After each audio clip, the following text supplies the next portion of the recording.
तो आईपीओ में आने के बाद आदमी चलता नहीं है, दौड़ता नहीं है, उड़ता है। उड़ना मतलब पैसे भी मिलता है, इंटरेस्ट फ्री पैसा मिलता है इंडस्ट्री को। आप अगर ऑनेस्ट हैं, मेहनती हैं, तो उस पैसे से आप अपने बिजनेस को कितना भी बड़ा कर सकते हैं। बेशक आपको चाहिए क्या, आपको ये चाहिए कि आपकी टीम अच्छी हो, आपके प्रोडक्ट में दम हो, आप ऑनेस्टी के साथ में अपने बिजनेस को बड़ा कर सकते हैं। तो वो सब चीज़ें हैं। अब जैसे हमारे उत्तराखंड के देखें, शेरडुल देखें, देहरादून देखें, रुड़की देखें, और कोटद्वार हो गया, ऐसी बहुत सारी सिटीज़ हैं जिसके अंदर बहुत सारे स्टार्टअप्स काम कर रहे हैं। लेकिन उन सबको नॉलेज की कमी है, उनके पास नॉलेज नहीं है, साथ में कुछ रिसोर्सेज की भी कमी है, पैसा नहीं है। बहुत छोटे अमाउंट से वो अपने व्यापार को कर रहे हैं, उनको बड़ा होने में समय लगेगा। लेकिन मैं कहूँ, अगर कोई अच्छी टीम या अच्छा कंसल्टेंट उनको मिलता है तो वो अपने बिजनेस को बहुत जल्दी बड़ा कर सकते हैं।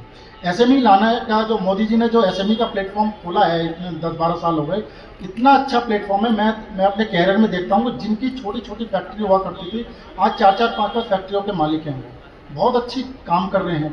तो क्यों हमारा उत्तराखंड क्यों नहीं कर सकता?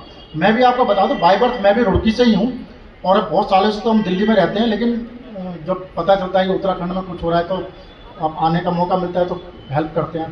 तो एसएमई के लिए हमें ज़्यादा कुछ नहीं चाहिए होता। हमें चाहिए कि अगर कोई बिजनेस 1 करोड़ का प्रॉफिट पर ईयर बनाता है और उसकी नेटवर्क 10 करोड़, 5 करोड़ से लेकर 10 करोड़ तक की है, तो हम उसका आईपीओ लेके आ सकते हैं। लेकिन ऐसा भी नहीं है कि जो बिजनेस इससे छोटे हैं उनके लिए हम तैयारी आईपीओ की कर सकते हैं। उनको इक्विटी के अगेंस्ट फंडिंग दिला सकते हैं, उनको कोई ऐसे इन्वेस्टर दिला सकते हैं जो कि उनके बिजनेस में पैसा लगाए। अगर आप मान के चलें कि आपकी 100 रुपये की किसी बिजनेस की वैल्यू है और उसमें से वो अपने 25 रुपये के शेयर पब्लिक को दे दे या किसी इन्वेस्टर को दे दे, तो उसके बाकी 75 रुपये का जो वैल्यू है उसकी वैल्यूएशन तकरीबन 300 रुपये हो जाएगी। हम मानते हैं कि जब किसी इन्वेस्टर पैसा लगाता है तो 5 टाइम की वैल्यूएशन के तौर पे लगाता है।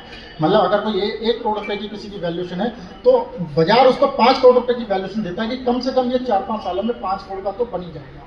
अगर बाजार में हम पैसे डबल करने की देखें तो 5-7 सालों में पैसा डबल होता है। अगर किसी इन्वेस्टर का पैसा 5 साल में 3 गुना भी होता है या 2 गुना भी होता है तो वो पैसा आराम से लगा देता है।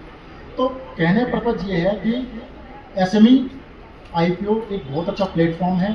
आप अपने आसपास देखिए, अपने बिजनेस को देखिए कि कौन से बिजनेस के अंदर बिजनेस को हम आईपीओ में लेके जा सकते हैं, किसको हम फंड दिला के बड़ा बना सकते हैं। तो ये प्रॉफिट का मैंने आपको बताया कि 1 करोड़ का प्रॉफिट होना चाहिए, उससे ऊपर का है तो नेटवर्क 10 करोड़ की होनी चाहिए। लेकिन अगर कोई ज़्यादा कोई ऑनेस्ट कोई ऐसा व्यापारी है जो कि अपने बिजनेस को बढ़ाना चाहता है लेकिन आईपीओ में भी एलिजिबल नहीं है, तो हम उसकी भी हेल्प करते हैं। यदि कोई ऐसी इंडस्ट्री